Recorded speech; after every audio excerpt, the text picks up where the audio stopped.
Filter cooking world. ഞാൻ വന്നിരിക്കുന്നത് പപ്പട വടയുടെ റെസിപ്പിയുമായിട്ടാണ്. വളരെ എളുപ്പമാണ് തയ്യാറാക്കി എടുക്കാനായിട്ട്. വളരെ സിമ്പിളായിട്ടുള്ളൊരു റെസിപ്പി കൂടിയാണിത്. ആർക്കും എളുപ്പത്തിൽ തന്നെ തയ്യാറാക്കി എടുക്കാൻ പറ്റും. വീഡിയോയിലേക്ക് പോകുന്നതിന് മുമ്പ് എൻ്റെ ഈ ചാനൽ ഇതുവരെയും സബ്സ്ക്രൈബ് ചെയ്യാത്ത കൂട്ടുകാരുണ്ടെങ്കിൽ ഒന്ന് സബ്സ്ക്രൈബ് ചെയ്തേക്കണേ. സബ്സ്ക്രൈബ് ചെയ്യുമ്പോൾ അടുത്തുള്ള ബെല്ലൈക്കൺ കൂടി ഒന്ന് പ്രസ് ചെയ്തതിന് ശേഷം ഓൾ എന്ന ഓപ്ഷൻ കൂടി സെലക്ട് ചെയ്താൽ പുതിയതായിടുന്ന വീഡിയോസിൻ്റെ നോട്ടിഫിക്കേഷൻ നിങ്ങൾക്ക് ലഭിക്കുന്നതാണ്. അപ്പോൾ നമുക്ക് വളരെ എളുപ്പത്തിൽ തന്നെ റെസിപ്പിയിലേക്ക് പോവാം. ആദ്യം നമുക്ക് 1/2 കപ്പ് അരിപ്പൊടി ഇട്ട് കൊടുക്കാം. അരിപ്പൊടി നമ്മൾ എടുക്കുമ്പോൾ വറുത്തതോ വറുക്കാത്തതോ എടുക്കാം. വളരെ നൈസായിട്ടുള്ള പൊടി തന്നെ എടുക്കണം. ഇനി നമുക്കിതിലേക്ക് മുളക് പൊടി ചേർത്ത് കൊടുക്കണം. 2 ടീസ്പൂൺ മുളക് പൊടി ചേർക്കാം. കാശ്മീരി മുളക് പൊടിയാണ് ഞാൻ എടുത്തിരിക്കുന്നത്. ഇനി നമുക്കിതിലേക്ക് 1/4 ടീസ്പൂൺ ഉപ്പ് ചേർക്കാം. ഇതിൽ ചേർത്തിരിക്കുന്ന മാവ് മിക്സാക്കി എടുക്കാൻ വേണ്ടിയുള്ള ഉപ്പ് മാത്രം ചേർത്ത് കൊടുത്താൽ മതി. പപ്പടത്തിന് ഉപ്പുള്ളത് കൊണ്ട് ഉപ്പ് കൂടുതലായി പോകും.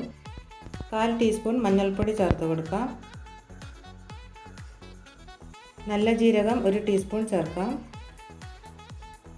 1 ടീസ്പൂൺ എള്ള് ചേർക്കാം. പപ്പട വടയ്ക്ക് മെയിനായിട്ട് വേണ്ടത് എള്ളാണ്. അപ്പോൾ ഞാൻ കറുത്ത എള്ളാണ് ഇതിൽ ചേർത്തിരിക്കുന്നത്. വെളുത്തെള്ളും ചേർക്കാവുന്നതാണ് ഉണ്ടെങ്കിൽ.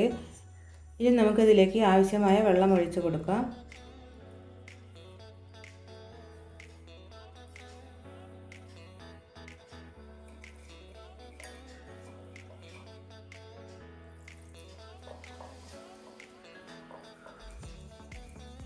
ദോശമാവിൻ്റെ പാകത്തിൽ മിക്സാക്കി എടുത്താൽ മതി.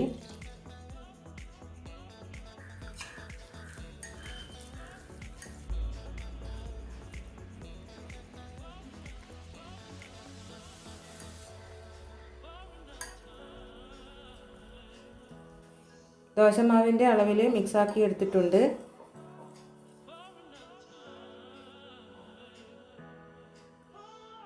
ചില പപ്പടം മാവിൽ മുക്കിയെടുക്കുന്ന സമയത്ത് മുറിഞ്ഞു പോകാറുണ്ട്. അതിന് കുറച്ച് സമയം വെയിലത്ത് വെച്ച് ഉണക്കിയെടുത്താൽ മതി. അധിക സമയം ഇട്ട് വെയിലത്ത് വെക്കണ്ട. എനിക്ക് കിട്ടിയിരിക്കുന്നത് അത്യാവശ്യം വലിപ്പമുള്ളൊരു പപ്പടമാണ്. ഇനി നമുക്ക് പപ്പടവട ഉണ്ടാക്കാൻ നോക്കാം. അതായത് മാവിൽ നമ്മൾ പപ്പടം മുക്കിയെടുത്തതിന് ശേഷം ഫ്രൈ ചെയ്തെടുക്കുകയാണ് ചെയ്യുന്നത്. ഒരു പാത്രത്തിൽ വെളിച്ചെണ്ണ ചൂടാക്കാൻ വെച്ചിട്ടുണ്ട്.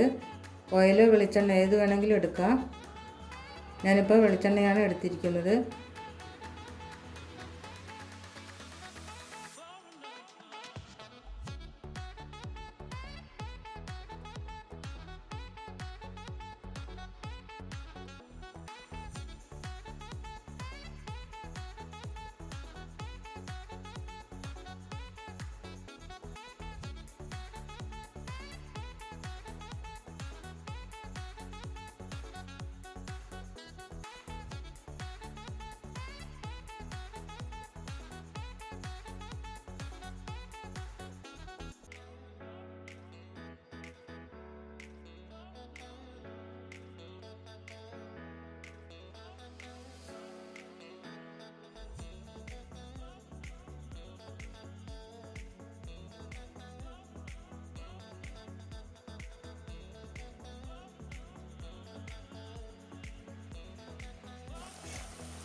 ഒരു ഭാഗം ഫ്രൈ ആയതിനു ശേഷം മാത്രം തിരിച്ചിട്ട് കൊടുത്താൽ മതി.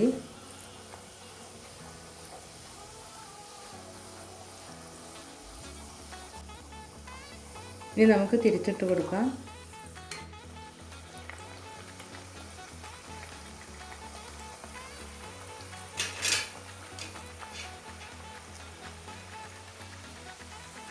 ലോ മീഡിയം ഫ്ലെയിമിലാണ് ഞാനിപ്പം വെച്ചിരിക്കുന്നത്. ഇനി നമുക്കിത് കോരിയെടുക്കാം. ഫ്രൈ ആയി വന്നിട്ടുണ്ട്.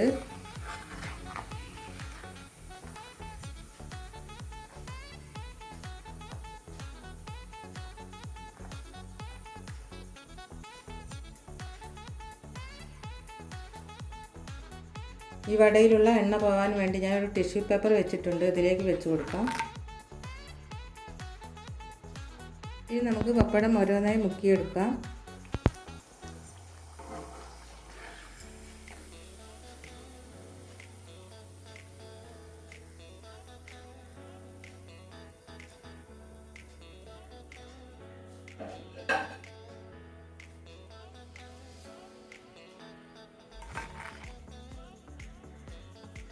അപ്പോൾ നമ്മുടെ പപ്പടവട തയ്യാറാക്കി കഴിഞ്ഞു. നല്ല ക്രിസ്പിയായി കിട്ടിയിട്ടുണ്ട്. എയർ ടൈറ്റ് ആയിട്ടുള്ള കണ്ടെയ്നറിൽ സൂക്ഷിച്ച് വെക്കുകയാണെങ്കിൽ കുറേ ദിവസം കേടുകൂടാതെ ഇരിക്കും. എല്ലാ പപ്പടവും ഫ്രൈ ആയി എടുത്തിട്ടുണ്ട്. ഒന്നെടുത്ത് കട്ട് ചെയ്ത് നോക്കാം.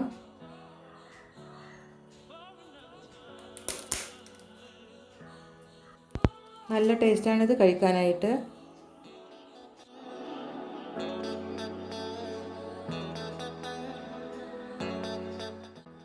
അപ്പോൾ നിങ്ങൾക്ക് ഈ റെസിപ്പി ഇഷ്ടമായെന്ന് വിശ്വസിക്കുന്നു. ഇഷ്ടമായെങ്കിൽ ലൈക്ക് ചെയ്യാനും ഷെയർ ചെയ്യാനും അതുപോലെ സബ്സ്ക്രൈബ് ചെയ്യാനും മറക്കരുത്.